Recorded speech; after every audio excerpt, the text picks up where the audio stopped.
జై శ్రీమన్నారాయణ. ఈరోజు మనం ధర్మపదం గ్రంథములోని చాప్టర్ 4 విభాగము 105 కురుసభకు సంధి నిమిత్తమై శ్రీకృష్ణ పరమాత్మ వెళ్ళారు. సంధి విఫలమైనది. ఋషులు, మహారాజు, కురువృద్ధులు అందరూ కూడా సంధికి అనుకూలంగా ఉన్నప్పటికీ కూడా దుర్యోధన, కర్ణ, దుశ్శాసన, శకునిలు ఆ సంధిని విఫలం చేశారు. చెప్పుకోవాలంటే ధృతరాష్ట్రునికి కూడా సంధి జరగాలని చిత్తశుద్ధి లేదు. శ్రీకృష్ణ పరమాత్ముడిని బంధించాలని కూడా ప్రయత్నించారు. దుష్ట చతుష్టయం విఫలమయ్యారు.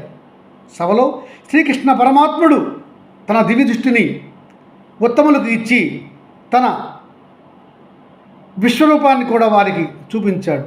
బయటికి వచ్చారు.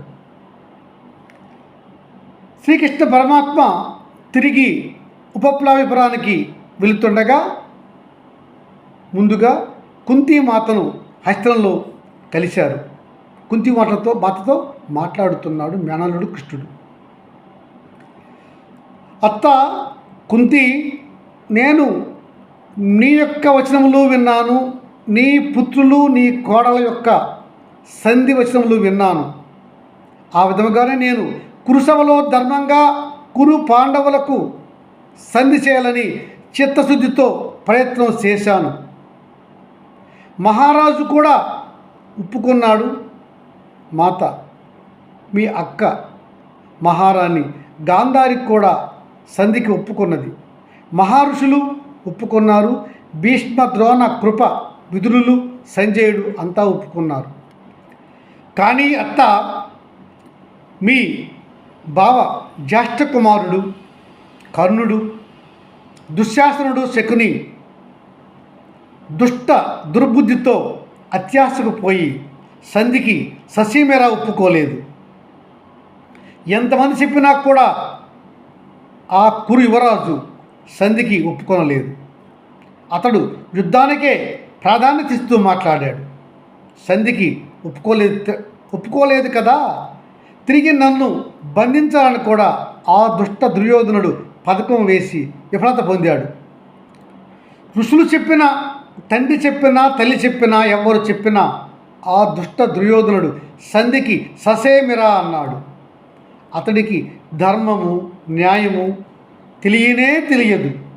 అసూయతో తనకున్న బలాన్ని ఎన్నో లక్షల రెట్లు వెచ్చించుకొని చూసుకుంటున్నాడే కానీ ధర్మంగా ఆలోచనకు పోవడం లేదు.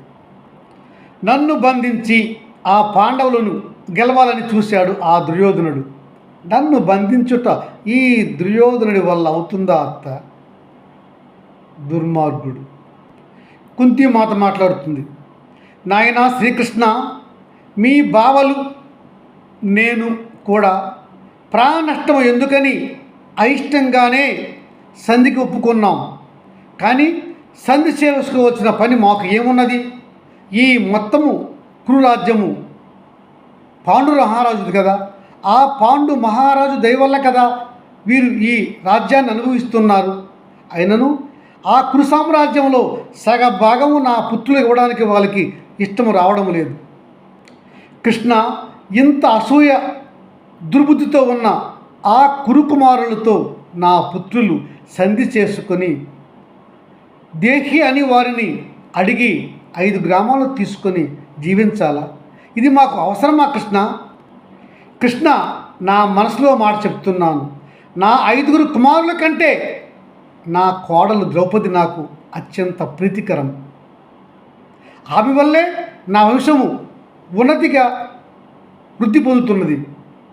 మా వంశము శ్లాఘనీయం అవడానికి కారణము నా కోడలియే. పరమ ఉత్తమురాలు. ఆమెకు వారు చేసిన ద్రోహము, అన్యాయము, అవమానము లెక్కించగలనా? ఎప్పటికైనా మరవగలనా? ఉత్తమురాలు, ముద్దరాలు, అగ్నిపుత్రి, పవిత్రురాలు, పతివ్రత శిరోమణి నా కోడలు ద్రౌపది. ఆ మహాతల్లిని జుత్తుపట్టి ఈడ్చి వలలు ఉడ్చిన ఆ కురుపుత్రులను ఎలా క్షమించమంటావు? అంత నీచంగా నా కోడలను హింసించిన ఆ కురుకుమారులను శిక్షించకపోతే ధర్మదేవత బాధ బయటపడుతుంది, ధర్మానికి బాధ కలుగుతుంది, న్యాయానికి బాధ కలుగుతుంది. కనుక వారిని తప్పక శిక్షించితే కానీ ధర్మదేవత శాంతి నొందదు. అలా ఆ దుష్టులను శిక్షించకపోతే ఈ కురు పాండవులలో ఈ పాండవ వంశానికి ఏమి గౌరవం ఉంటుంది? రానున్న తరాలు పాండవులు శౌర్యము లేనివారు, వీరులు కాదు అని అనుకోరా? ఆ కౌరవుల వద్ద యాచించి 5 గ్రామాలు తీసుకొని జీవిస్తే మాకు గౌరవమా? మాకు రానున్న తరాలలో శౌర్యము లేనివారు, నీతి లేనివారు, దేహి అని అడుక్కున్నారని మమ్మల్ని ఆడిపోసుకోరా జనాలు? పాండవులు అంతటి కృపణుల? శ్రీహరి, నీవు శ్రీమన్నారాయణుడి యొక్క అవతారం ధర్మ రక్షణార్థమై ఈ భూమిపైన అవతరించినావని నాకు తెలియను. అట్టి మరి నీవు ఆ పాండవులు అలా దీనులై 5 గ్రామాలు అడుగుతూ సంధికి పంపిస్తే ఎలా వచ్చావయ్యా? ఇది నీకు ఏమి ధర్మం అనిపించింది? నా మనస్సు ఎంత బాధపడిందో ఊహించావా? ఇలా మేనత్తను బాధిస్తావా? నా కుమారులు 5 ద్రౌపది ఎందుకు అలా సంధికి బిరువులై అట్లాంటి వర్తమానం నీతో పంపించారో నాకు అర్థం కాకుండా ఉన్నది. మహాబలవంతుడు నా కుమారుడు భీముడు శక్తి లేకుండా ఉన్నాడా? ఈ భూమండలంపై అతనికి తగిన వీరుడు లేడు అని అందరూ ప్రశంసిస్తుంటారే, నా మధ్యముడిని, ఆ మధ్యముడి యొక్క శక్తి సన్నగిల్లిందా? ఎందుకు ఇట్లాంటి సంధి? వారిని మనం ప్రాధేయపడి 5 గ్రామాలు తీసుకోవడానికి వెళ్ళవచ్చునా? చివరికి అది కూడా వారు నిరాకరించారు. కృష్ణ, దేవుడు మేలు చేశాడు, సంధి విఫలమైనది, చాలా సంతోషము. నా మేనల్లుడు శ్రీకృష్ణ పరమాత్మ ఉండగా నా కుమారులు పాండవులకు విజయము తథ్యము కాదా? తప్పక నా కుమారులు ఆ దుష్ట కౌరవులను యుద్ధంలో గెలుస్తారు.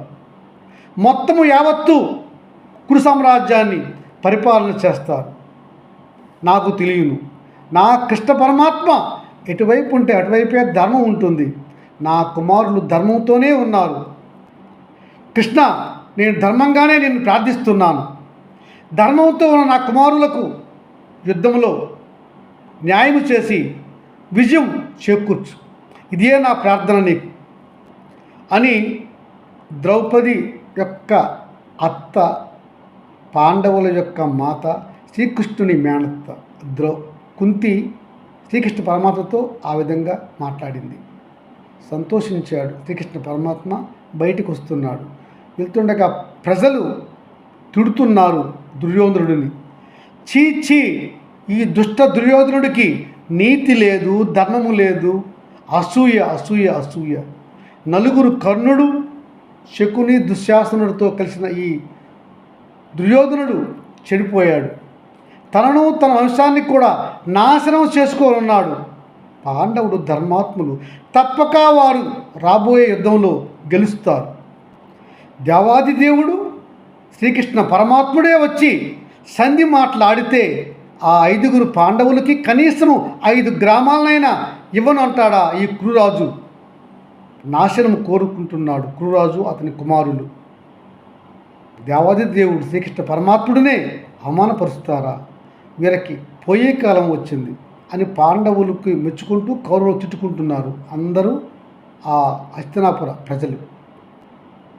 జై శ్రీమన్నారాయణ.